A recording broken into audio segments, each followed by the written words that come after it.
mas também espiritualmente, as pessoas que os construíram. Você já se perguntou sobre as pessoas incríveis que construíram as pirâmides no Vale do Mississippi e os templos incríveis em Ucmal e Chichén Itzá?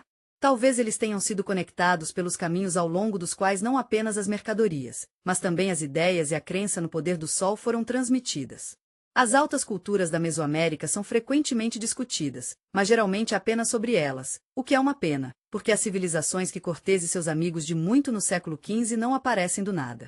Eles vieram de uma história longa e rica, crescendo com as culturas que ainda temos muito a aprender. Os tesouros ocultos dessas civilizações, mantidos seguros por séculos, às vezes eram escondidos no subsolo ou debaixo d'água. É apenas nos últimos tempos, como os detetives modernos cavando fundo, que começamos a descobrir essas joias. É como quando você está em uma escavação arqueológica. Eles começam a se abrir e compartilhar suas histórias com você. Antes que os índios chegassem ao México, eles já tinham mais de 15 anos. Com o tempo, eles gradualmente seguiram para o sul, atravessando fronteiras que nem estavam lá em tempos pré-históricos. O arqueólogo mexicano Helmut de Terra fez uma descoberta incrível. Ele encontrou o esqueleto do mais antigo habitante do México. Esse homem se chamava Tipipansky e morava no México cerca de 11 a 12 mil anos atrás. Ele era tão sofisticado quanto outras pessoas em seu tempo. Levou milhares de anos para os contemporâneos norte-americanos de Mammoth e Cave Beronters para mudar significativamente o modo de vida dos índios no México e na América Central. Para facilitar a compreensão, os cientistas dividem a América em 4 principais regiões geográficas etnográficas. Primeiro, vamos falar sobre a América do Norte, onde existem tantas culturas nativas americanas diferentes. Então, há a Mesoamérica. Algumas pessoas podem se surpreender ao saber que os americanos preferem evitar o termo América Central. Em vez disso, usam uma designação científica mais precisa, a Mesoamérica. Isso inclui o México, a Península de Yucatán, a Guatemala, Belize, El Salvador, Honduras e parte da Nicarágua. As fronteiras da Mesoamérica podem parecer um pouco diferentes das fronteiras políticas modernas do México e a América Central, mas é assim que as coisas são. Em seguida, temos as regiões leste e sul da América do Sul. Aqui, antes da chegada de Colombo, os povos indígenas eram compostos principalmente por 2 tipos de sociedades: caçadores e coletores primitivos como a Tierra del Fuego Patagonia Pampas argentinos, bem como grupos de mastigadores da Central Brasil e agricultores da Floresta Amazônica e Orinoco. Finalmente, a quarta, a região e a EADA. Isso inclui Peru, Bolívia, Equador, Colômbia, Chile e noroeste da Argentina. Os Andes e a Mesoamérica Central eram os 2 principais centros de A civilização colombiana já estava prosperando antes mesmo da chegada dos europeus. Mais de 90% do total da população nativa americana viveu aqui, e agora esse número é quase 95%. Essas regiões eram os locais de muitas grandes culturas antes da chegada de Colombo. Graças às condições perfeitas para a agricultura intensiva, essas regiões se tornaram centros de desenvolvimento e fontes da herança cultural mais rica dos índios. Em comparação, os vastos territórios do leste da América do Sul, embora abrigando as tribos interessantes e etnograficamente falando, não desempenham um papel tão importante na imagem geral da história pré-colombiana. Primeiro de tudo, visitaremos o México. O México apropriado era o lar das belas e antigas culturas da Mesoamérica mesmo antes da chegada dos espanhóis. O coração desta região rica e diversificada estava situada no centro do país, entre o Golfo do México e o Oceano Pacífico. A terra estava cheia de planícies férteis e vales pitorescos, escondidos ao pé das montanhas majestosas. E não vamos esquecer os nomes únicos e desafiadores desses lugares, que aumentaram seu charme e intriga. Popocatépetl e Iztaccíhuatl. A bela capital do Aztec Tenochtitlan entrou em cena aqui, em um clima perfeito nas margens do lago Sol Titicaca. Esta área, localizada a uma altitude de mais de 2.000 metros acima do nível do mar, é um verdadeiro oásis.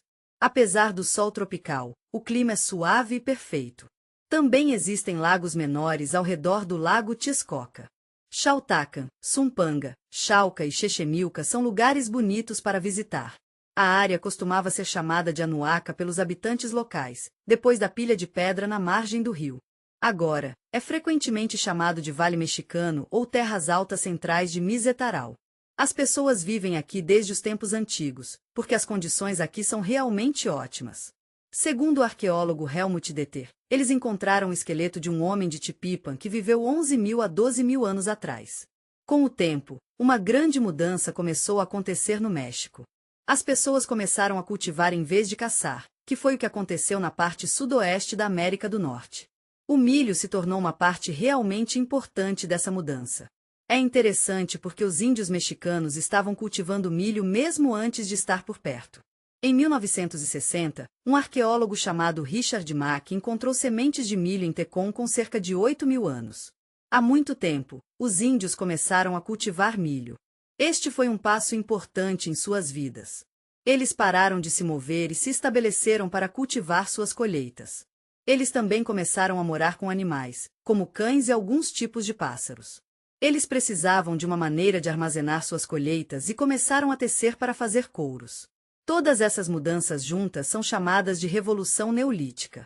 Segundo o arqueólogo Gordon Childe, esse processo levou muito tempo e terminou no México por cerca de 5 milhões de anos atrás. A Era Primitiva chegou ao fim e a Era Arquiana ou Pré-Lássica surgiu. O estágio tardio da Era Arquiana foi um momento de crescimento incrível e o surgimento das primeiras dicas da civilização. O termo cultura do meio foi cunhado pelo arqueólogo George Vaillant para descrever essa época, mas permaneceu mistério para a maioria até a virada do século XX. Os cientistas estavam apenas começando a arranhar a superfície, e a questão da mente de todos é um verdadeiro mistério como essas culturas clássicas avançadas poderiam ter aparecido no México sem nenhum antecessores. Enquanto os pesquisadores estavam tentando descobrir isso, eles perceberam que estavam perdendo um elo crucial. Então, eles começaram a procurar as origens das civilizações mexicanas em todos os lugares. Nos belos países de Atlantes, Egito, Camboja e China Oriental, a abertura do século XX provocou uma transformação maravilhosa. As ricas culturas do México floresceram na terra, graças a um profissional longo e de várias etapas. Que começou com milho e tipi. Havia outras maneiras de resolver esse problema também. Por exemplo, você pode descobrir do que os próprios índios mexicanos estavam falando. Eles eram um povo tão interessante. Eles inventaram a escrita na era pré-colombiana e estavam interessados no passado. Eles escreveram em lendas, mitos, livros e códigos. Infelizmente, apenas alguns desses manuscritos sobreviveram. Os conquistadores espanhóis, e especialmente, padres católicos destruíram todas as evidências escritas do primeiro povo mexicano. O bispo de Sumaroga até se gabou de que ele queimou pessoalmente vários deles. É de partir o coração pensar em todos os milhares de livros pagãos destruídos por textos históricos e pelos próprios índios. Por exemplo, no século XV, sob o domínio do chefe Otztecovit, ele ordenou a queima de todos os manuscritos que mencionavam o tempo da submissão dos Otztecs a outros povos. Estou tão feliz que codices como o Códex do Vaticano, Borgia Codex e Badiana tenham sobrevivido. Também fico feliz em dizer que existem outras fontes importantes, como crônicas escritas por índios batizados nas primeiras décadas. Temos muita sorte de ter essas fontes porque aprendemos sobre os mitos, lendas e opiniões sobre a história dos próprios índios. Por exemplo, podemos aprender sobre a história do Chesek a partir da conta de 1568, escrita por Dom Fernando de Alva e Seltzastlen. Ao longo de 4 épocas, cada uma das quais terminou em desastre, testemunhamos coisas como inundações, terremotos e incêndios. A Quinta Era, que viu a chegada dos índios, durou até a chegada dos espanhóis. Esses mitos foram interpretados como memórias. É realmente incrível como os arqueólogos foram capazes de descobrir traços da erupção do vulcão Chitel no American Pompeia. Essa descoberta incrível nos fornece conhecimento em primeira mão de um desastre natural real que ocorreu há mais de 2 milênios. É difícil imaginar, mas na área de Cuicuilca, a lava cobriu um assentamento antigo. Felizmente, as pessoas foram capazes de deixar suas casas, e edifícios e túmulos foram preservados com menos de 6 a 8 metros de lava são tudo que permanece de uma cultura pré-clássica. A primeira pirâmide da Mesoamérica também foi descoberta aqui, e tem 35 metros de diâmetro, com túmulos que se estendem. Esses achados incríveis tornaram as pessoas ainda mais interessadas na cultura que existia antes do advento das civilizações clássicas na área de Copilca. Na área de Copilca, os arqueólogos encontraram traços de inundações que forçaram os moradores a fugir, o que confirma as histórias sobre o fim do mundo em mitos. Escavações em Texcoco permitiram a George Voen distinguir 2 etapas antes do período clássico. Sacanteca tinha cerca de 13.500 AC e o Tecoma estava entre 500 andon 150 AC. A vida mudou muito porque as pessoas começaram a cultivar comida e construir coisas. Eles até começaram a fazer casas e pirâmides grandes e chiques.